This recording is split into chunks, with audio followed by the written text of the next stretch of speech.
hoje tem estreia de série nova. O Vale Agrícola abre espaço para contar a nossa história, antigos acontecimentos, lendas, curiosidades.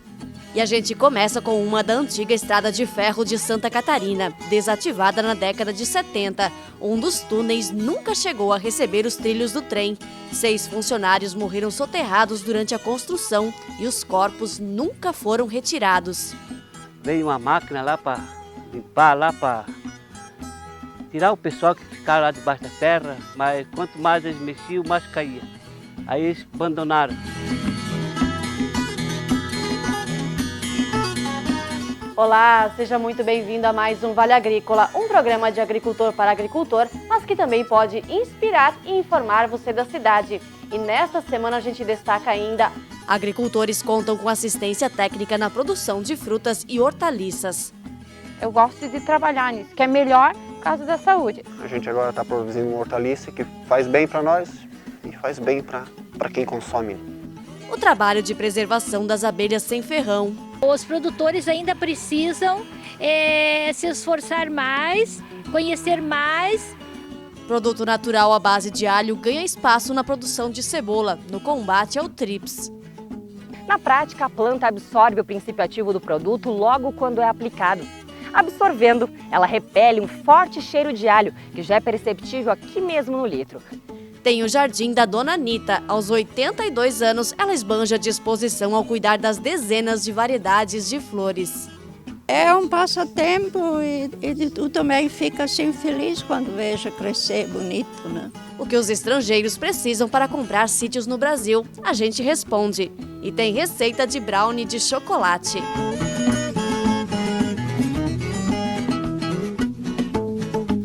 E o chimarrão já está pronto? Pegue sua cuia e fique com a gente. O Vale Agrícola cheio de informação para você está só começando.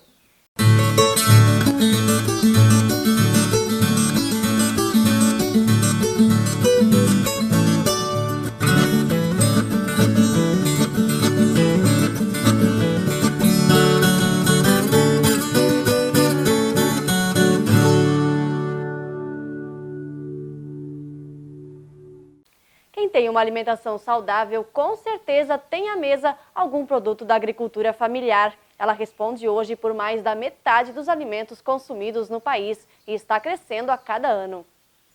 Quem vê o August e a Roselei do município de Itaió no meio da lavoura de hortaliças nem imagina que por muitos anos a realidade aqui foi bem outra. Eles plantavam fumo, desanimaram e chegaram a morar na cidade, mas decidiram voltar e mudar de atividade. Para dar início ao projeto, plantaram 4.000 pés de repolho e o resultado empolgou tanto o casal que hoje eles plantam 8.000 pés de hortaliças a cada 7 dias. Tem um retorno legal, né? Conseguiu encaixar a venda, que a pior parte é achar onde entregar isso, né? Então a gente conseguiu lugar para colocar o produto, a produção, e aí a gente optou por continuar no ramo de hortaliça, né? Sempre tive vontade de comer bastante verdura, porque é saudável, e também beneficia as outras pessoas também, porque nada que é ruim para mim eu não quero para os outros. Todo o trabalho é acompanhado de perto pelo Felipe, que é técnico agrícola. Porque a gente busca muito produto fora, e a gente não sabe como é produzido. Então aqui no município o pessoal já sabe, né? Tem um produtor aqui que tem o repolho, tem o produtor ali que tem o tomate, né? Então a gente, né, tenta ajudar isso para fortalecer o comércio local e também para a população aí ter conhecer o alimento que está consumindo. Hoje os agricultores familiares com a família Tio representam 67% dos 15 milhões de produtores rurais no Brasil. Apesar de participar de apenas 1/4 de toda a produção agropecuária nacional, segundo o IBGE, são estas famílias que levam às mesas quase metade de todo o alimento que é consumido no país. E enquanto alguns dão início a uma nova atividade, outros permanecem tentando sempre inovar.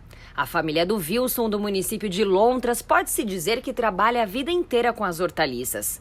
Hoje, dos 29 hectares, 7 são utilizados para a cultura do tomate, que ainda é a principal produção. Mas tem ainda repolho, couve-flor, brócolis e o milho. É que a gente acostumou desde criança nisso aí e estamos ficando nisso aí. Eu gosto dessas plantações assim. Eu acho que é divertido plantar isso aí. Já vem desde família, desde pequeno já e não abandono ela. Embora o volume maior da produção tenha se concentrado em poucas variedades de hortaliças no Brasil, alguns produtores vão além e ousam na diversidade para usar ao máximo as terras que possuem. Um técnico me disse que era para plantar uva, que os terrenos aqui era bom para uva, daí estou começando a investir na uva agora. E também esse ano vamos entrar na soja daí. Como grande parte dos pequenos produtores familiares, o Wilson investiu na variedade de uvas de mesa, a Niágara Rosada, por se adaptar melhor ao clima da região, ter fácil manejo e um custo-benefício mais atrativo. Os 300 pés plantados em outubro do ano passado devem dar os primeiros frutos neste ano e a expectativa é grande. Está vindo bonita, está bem carregadinha. Vamos ver o que vai dar. A gente é novo e tem que ver o que vai dar no primeiro ano, né?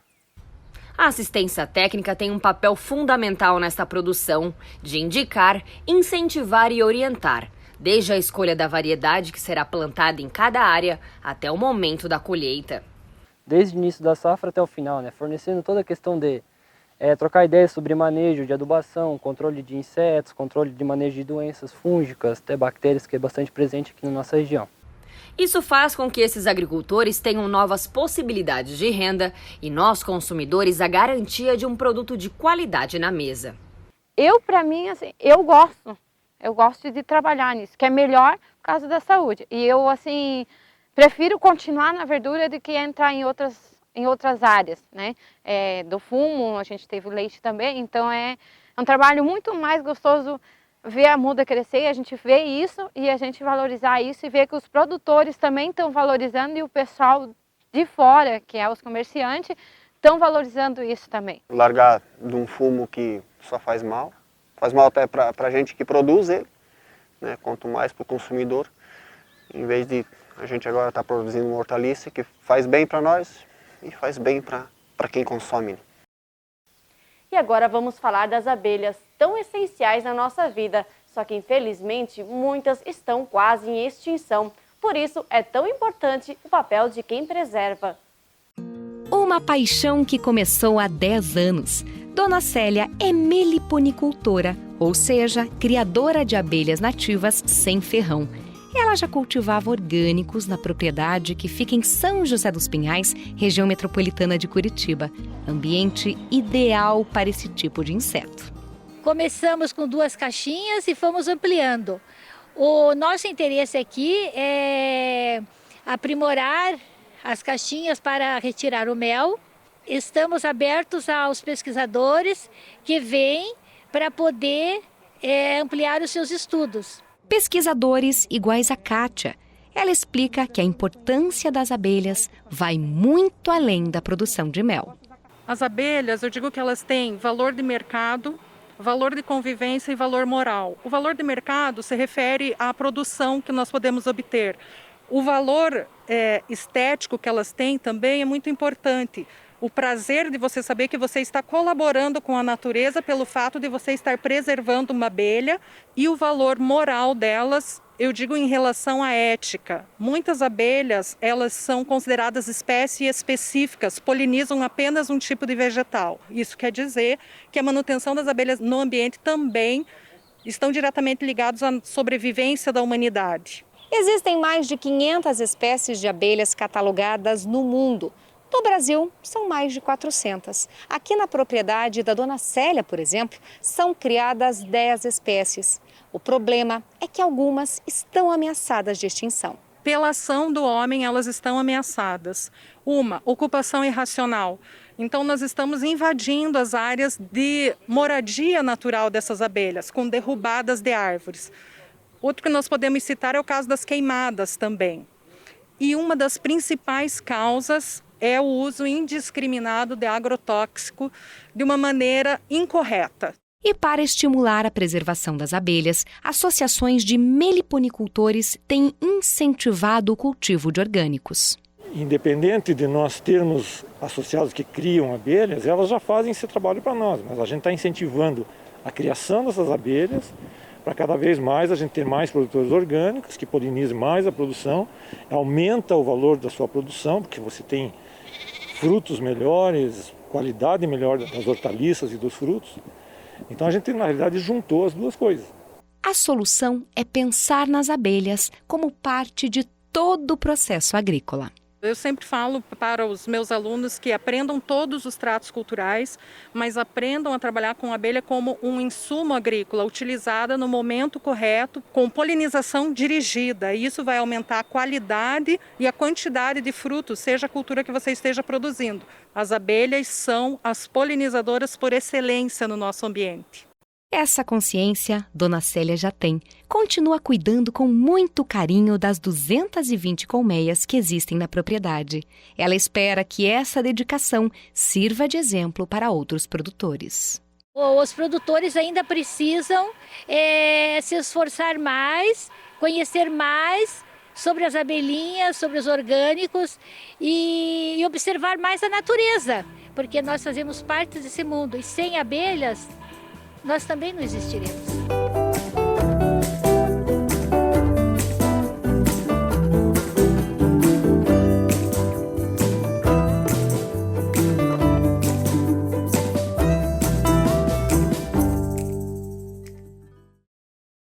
Uma das matérias que vocês mais pedem pra gente pelas redes sociais. Aliás, se você nos acompanha pela internet, não esquece de comentar de que cidade nos assiste. Também compartilhe essa transmissão para mais gente poder acompanhar. E fica aí que nós temos ainda muita reportagem pela frente.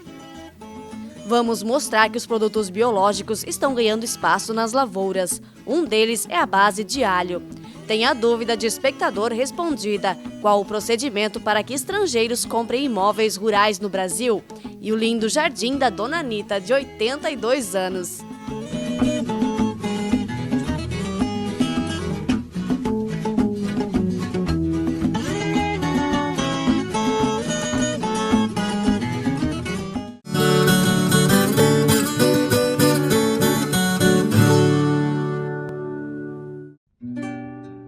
O seu esforço de todos os dias reconhecemos na qualidade do seu rebanho. Um plantel bem alimentado e com um manejo correto é a nossa melhor matéria-prima.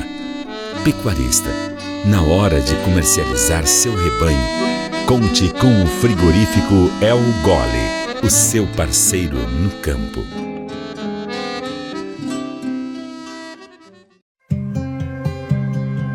Já se imaginou morando nesse verdadeiro paraíso? Venha descobrir os encantos que a vida no sítio pode lhe proporcionar.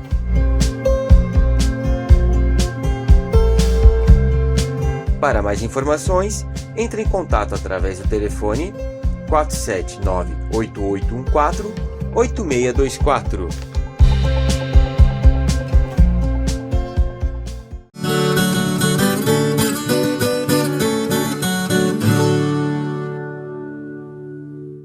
Os produtos biológicos que controlam as pragas e doenças e não agridem o meio ambiente chegaram mesmo para ficar. Um dos destaques fica por conta da cebola, que é uma cultura com um alto índice de doenças que demanda muita atenção dos agricultores. Com tantos hectares de cebola, soa até engraçado que a maior preocupação dos produtores da região do Alto Vale do Itajaí seja algo tão pequeno, pelo menos a olho nu. O trips, ou o piolho, como é conhecido, é considerado a maior praga da cebola em Santa Catarina e já causou muitos prejuízos aos agricultores de Ituporanga, já que pode causar danos ao desenvolvimento das plantas, amadurecimento precoce e ser entrada de outras doenças. Há 3 anos atrás a gente teve uma infestação muito forte de trips aí, que acabou dando bastante problema aí. Depende como é que está o clima. Se for muito quente, aí o piolho vem. O Andrei, da localidade de Bela Vista, e o Charles, do Chapadão Santana, já perderam as contas de quantos anos eles vêm testando e investindo em produtos que controlam o problema do trips, mas que em contrapartida prejudicam o solo. Só que nos últimos 2 anos eles vêm testando um outro produto, que em vez de químico é natural e não afeta o meio ambiente. Uma área pequena foi acabado fazendo testes e vendo o desenvolvimento do produto, como é que estava funcionando, e ele trouxe uns bons resultados, onde é que a gente acabou esse ano trabalhando em área total e está tendo um bom resultado. Matou bem mais os piolhos, assim, dava para ver que a população era bem grande. Aí aos poucos que passava, dava para ver que diminuía bastante. O produto tem o princípio ativo extraído do alho, a alicina. E é isso mesmo que você ouviu. Aquele cheiro que é peculiar nas nossas cozinhas também tem efeito importante aqui na lavoura. Na cebola tem ação contato-choque e repelente. Na prática, a planta absorve o princípio ativo do produto logo quando é aplicado. Absorvendo, ela repele um forte cheiro de alho, que já é perceptível aqui mesmo no litro. Por isso é indicada a aplicação periodicamente, para que ele permaneça sempre ativo. E é bem esse cheiro forte que servirá como um repelente para a chegada do piolho na cebola, com um efeito também desalojante. O grande problema da tríplice é que ela fica muito escondida, tá? No miolo ou debaixo da folha. Então esse produto ele tem um odor característico, um cheiro forte, que ele acaba desalojando, tirando a tríplice daquele local, o piolho daquele local que está escondido e levando para um ponto que o inseticida tenha maior sucesso de controle. E mesmo que para nós o cheiro de alho possa não ser mais tão forte depois de alguns dias da aplicação, na planta o princípio ativo da alicina ainda estará bem presente. Nas primeiras horas após a aplicação a gente sente um cheiro característico, muito forte. Só que posteriormente a esse período, o que acontece? A planta ela consegue absorver então o princípio ativo e começa a exalar. Só que não é perceptível para a gente, mas como é um inseto pequeno e está sempre sugando a seiva, ele vai conseguir sentir esse cheiro, tá? E provavelmente ele vai embora da lavoura. Quem planta ou já plantou cebola sabe que com o trips na planta, o tombamento é inevitável. Com os testes feitos pelos agricultores, percebeu-se que isso também foi resolvido, com uma explicação um tanto lógica. A cebola, quando ela está altamente infestada, ela tende a se contrair, digamos assim, se entortar, e ali ainda favorece mais a procriação da tríplice naquele momento. Então, uma coisa acaba favorecendo a outra nesse caso. Mas como todo produto, o efeito tem duração máxima.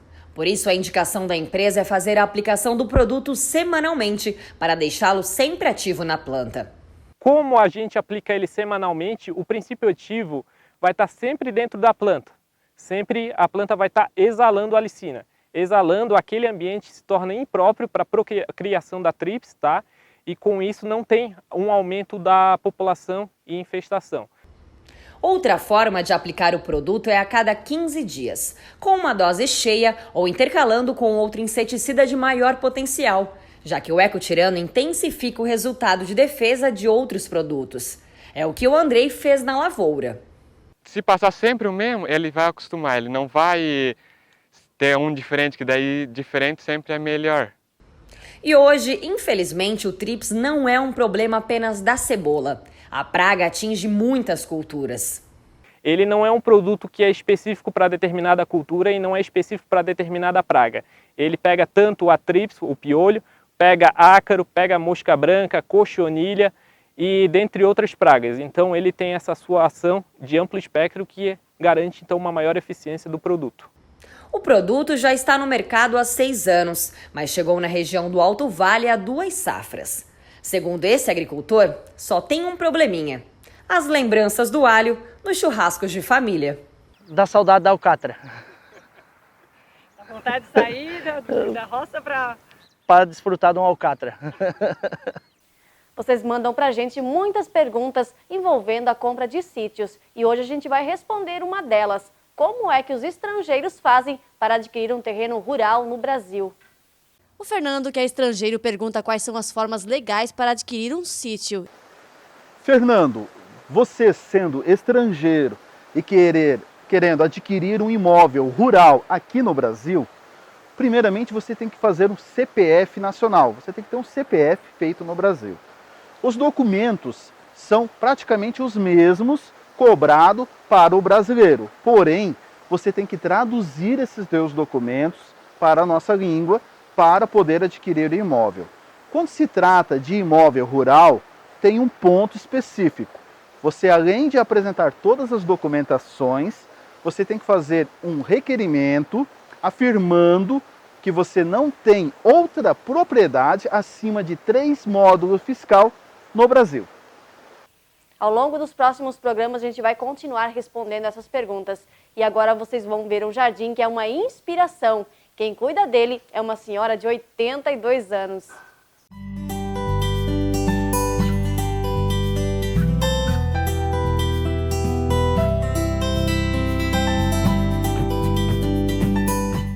Verdadeiro refúgio para quem é apaixonado pelas flores. É assim que a casa da Dona Anita, ou Oma Anita, como é chamada, é conhecida aqui em Atalanta.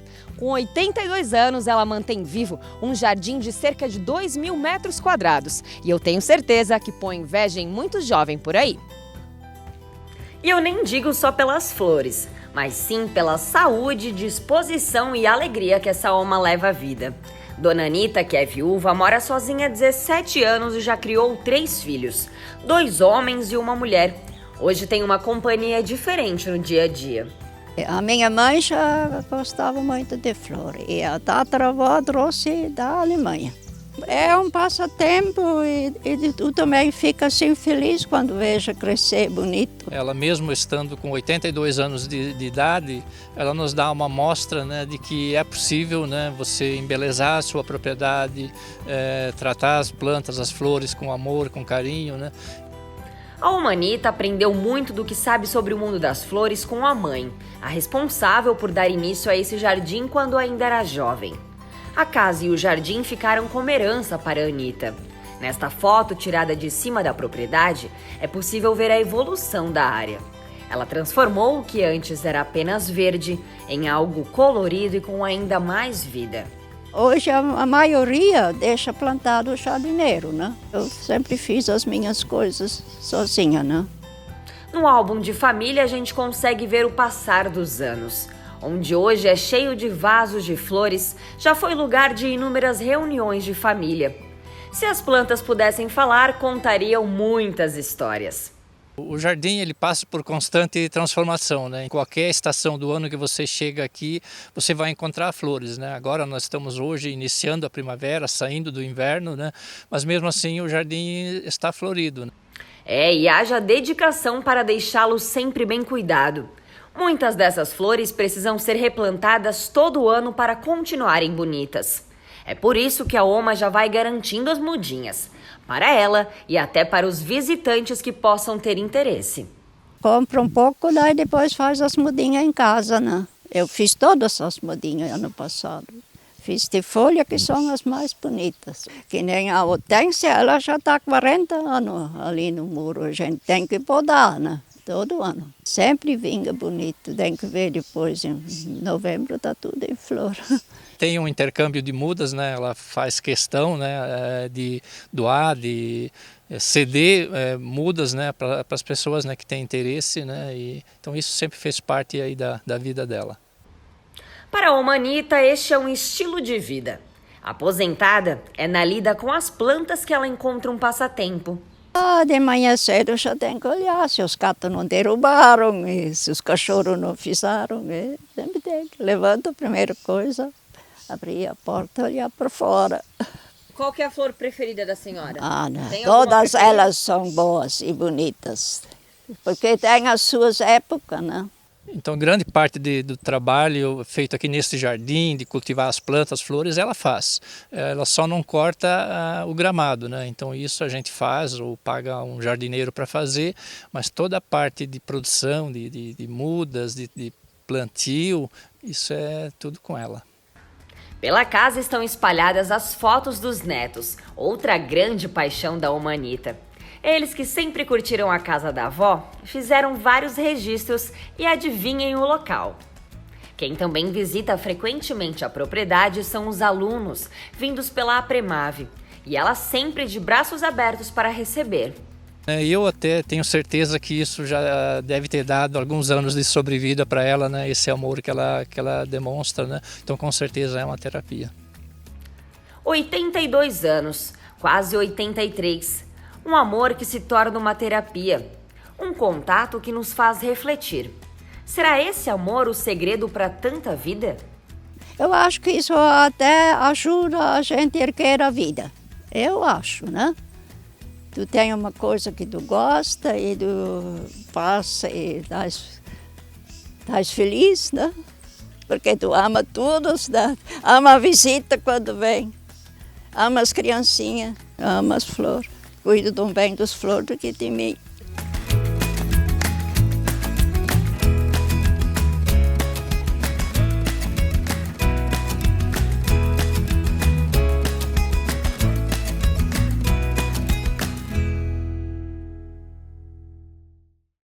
Só tem duas palavras para definir, né? Capricho e dedicação. Nós vamos agora para um intervalo curtinho e na volta tem estreia de série nova. O túnel que receberia o trilho do trem, mas que desmoronou durante a construção. Os corpos dos 6 operários nunca foram retirados. A história por quem viveu naquela época. E tem brownie de chocolate na receita da semana.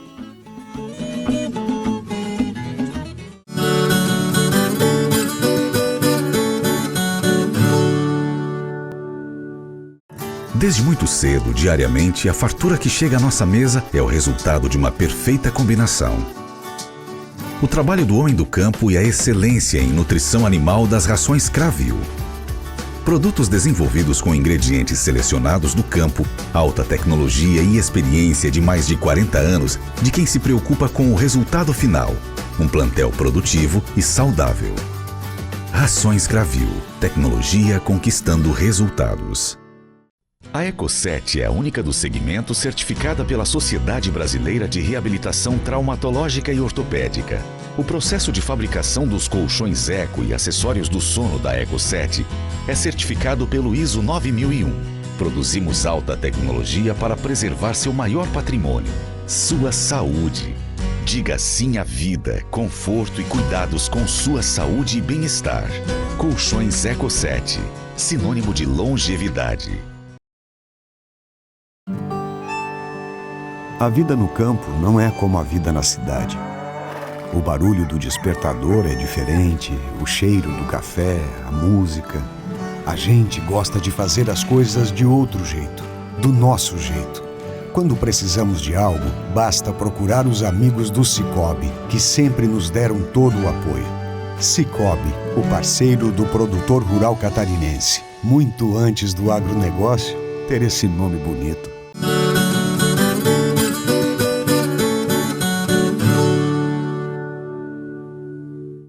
Hoje tem estreia de série nova. Nossa história vai contar lendas, curiosidades e fatos do passado. E para começar, o túnel que nunca recebeu os trilhos do trem. 6 funcionários morreram soterrados durante a construção e os corpos nunca foram retirados. A vegetação fechada esconde uma história triste de mais de 70 anos. O túnel do trem, no bairro Atafona, em Lontras, nunca recebeu os trilhos ou ouviu o apito da Maria Fumaça e guarda lá dentro corpos de funcionários que morreram durante a construção.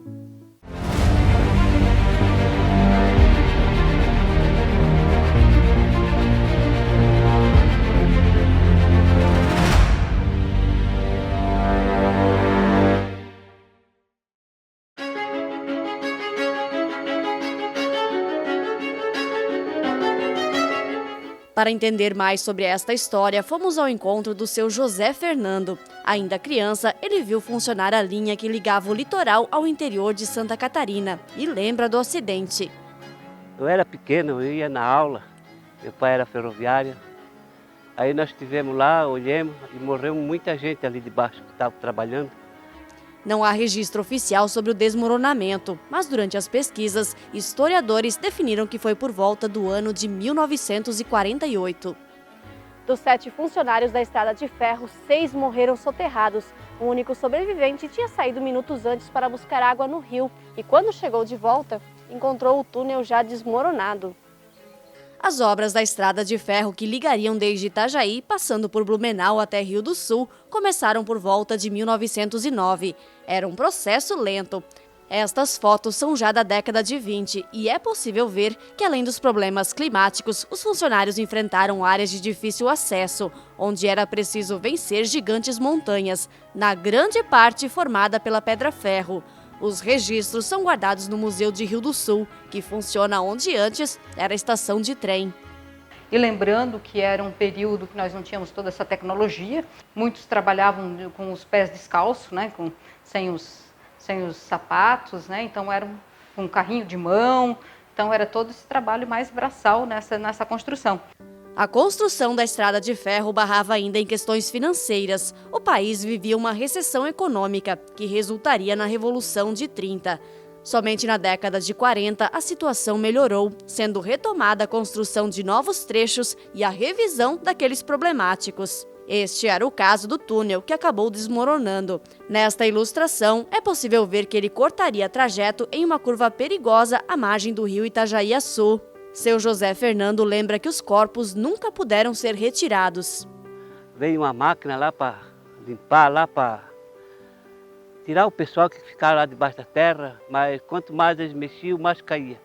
Aí eles abandonaram. Aí veio um padre lá, fizeram uma benção lá, deixaram lá e ficou ali cuidando ali, né? Ali o pessoal da estrada de ferro cuidava ali, não deixava entrar muita gente lá para dentro e aquilo foi desmoronando, né? Hoje, praticamente todo o túnel está desmoronado. Do alto, na imagem de drone, conseguimos ver que no meio da roça de milho existe um deslizamento também, que pode indicar até que ponto estava a escavação. E logo na frente, assim, deu um nascente de água grande. Não sei se era de lá dentro do túnel, então o pessoal pegava aquela água que era água boa, eles pegavam para trás, e nós lá não tinha casã, nós tomávamos água do rio. Não tinha medo, o problema é que eu era pequeno, né? Quando eu ia ali na frente, eu me lembrava e eu voltava. O trem foi desativado na década de 70, quando começaram a surgir os caminhões e os primeiros traçados do que hoje é a BR-470. Kátia cita ainda outros motivos para a desativação da linha, como um sistema deficitário e razões políticas. Não só se encerra aqui na nossa região, nessa década de 1970, mas também em vários pontos, aí, vários estados aí do Brasil. Pelo caminho, é possível ver alguns fragmentos da antiga linha, como esta ponte, hoje usada para o trânsito de veículos, mas grande parte das áreas pertencentes à União hoje são ocupadas por famílias, como é o caso do túnel desmoronado, que fica dentro do cercado fechado de uma residência. Uma história que vai se perdendo ano a ano, mas não nas lembranças do seu José Fernando e da esposa Terezinha. O pai era ferroviário, trabalhava nessa limpeza do trilho. O meu tio era feitor, outro tio meu era mestre de linha, o outro tio meu era maquinista. Andei muito em trem, eu não pagava mesmo, né? Aí eu pulava no vagão e ia. Às vezes o mestre de linha assim, de novo, eu digo, não, eu vou de novo. Aí quando eu via que ele vinha vindo, né? O mestre de linha vinha vindo dentro do vagão, eu enfiava dentro do banheiro e fechava a porta. Meu Deus, como era bom. Levava quase um meio-dia, mas é gostoso. Aí depois quando o trem parou, né? Foi uma tristeza. Até tinha um senhor lá que infartou quando parou o trem. Em 2010, 2,5 km do antigo traçado foram recuperados no município de Apiúna. E imagina quem é voluntário? Era um divertimento, né? Um trem passando aqui, para lá e para cá, né? Assim como o túnel desmoronado, aos poucos a natureza toma de volta o seu lugar. E as décadas vão escondendo fragmentos de uma história triste, mas que também enche de saudade o coração de quem viveu nos tempos do apito da Maria Fumaça.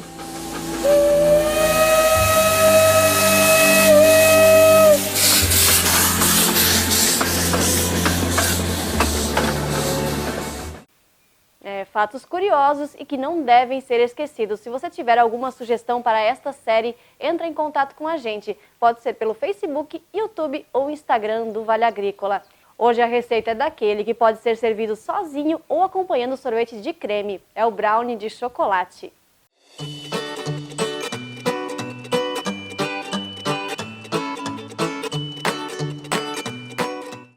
Olá, me chamo Viviane e eu quero mostrar hoje para vocês uma receita muito gostosa que é brownie de chocolate. Bem-vindos à minha casa. Aqui a gente tem os ingredientes. O brownie ele vai chocolate dentro da massa, então o chocolate que eu uso é o da Nestlé meio amargo, que fica bem cremoso, é bem gostoso, tá? Tem que ser chocolate puro, não pode ser fracionado, tá, gente? Isso vai dentro da massa. Os acompanhamentos que eu uso é as gotinhas de chocolate, que é a Chip Show, que elas são forneáveis, tá? Você encontra no mercado assim, ó, é da Harald, da Top. E eu gosto também de colocar castanhas do Pará, tá? É opcional. Se você não quiser colocar a castanha, coloca só as gotinhas que já vai ficar muito gostoso, tá? O que a gente vai precisar? 200 gramas do chocolate, então a gente vai derreter ele, né, para ele ficar assim.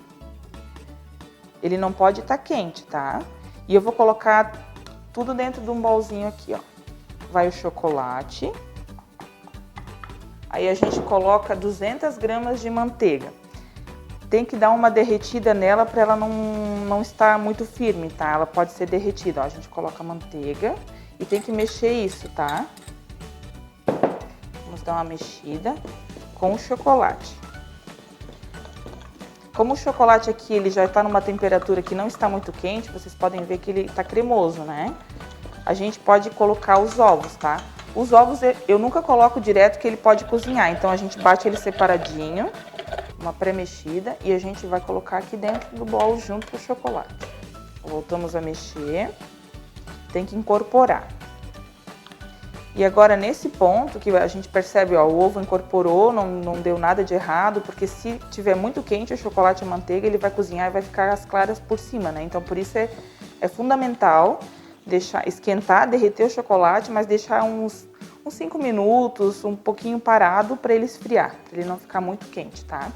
Nesse ponto aqui a gente coloca uma xícara de açúcar, uma xícara que a gente tem em casa, tá, gente? Essa medida assim, ó, tá? Uma xícara do açúcar refinado.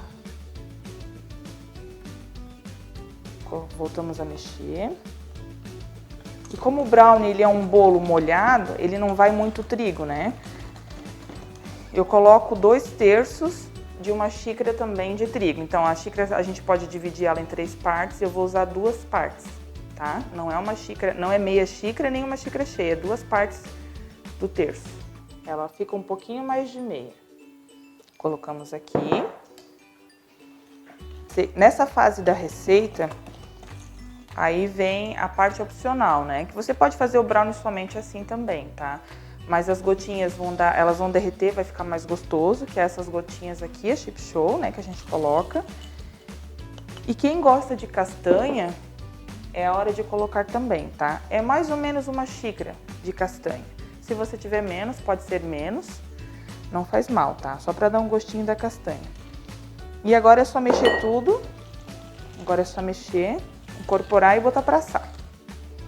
Gente, a forma, eu faço ela numa quadrada, que ela é melhor para servir, para cortar, e a gente tem que colocar um papel manteiga no fundo, tá?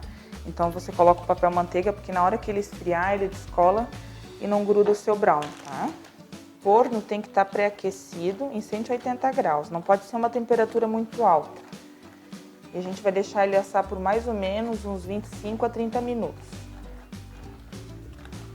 Quando você furar com o palito e ele não sair nada, pode até sair uma leve, por causa do chocolate, sai um pedacinho talvez da massa, tá?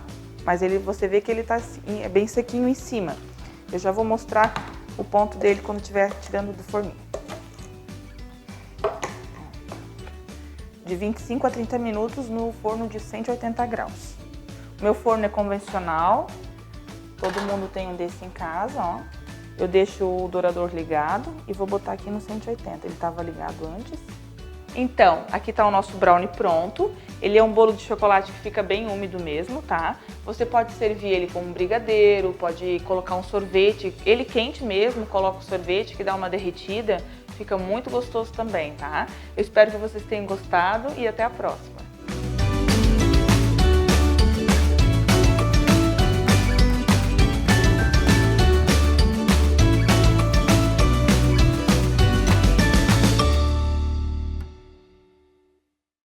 É isso, o Vale Agrícola termina aqui. Aproveite a sua folga e tenha dias produtivos de trabalho. A gente se vê na semana que vem. Até lá!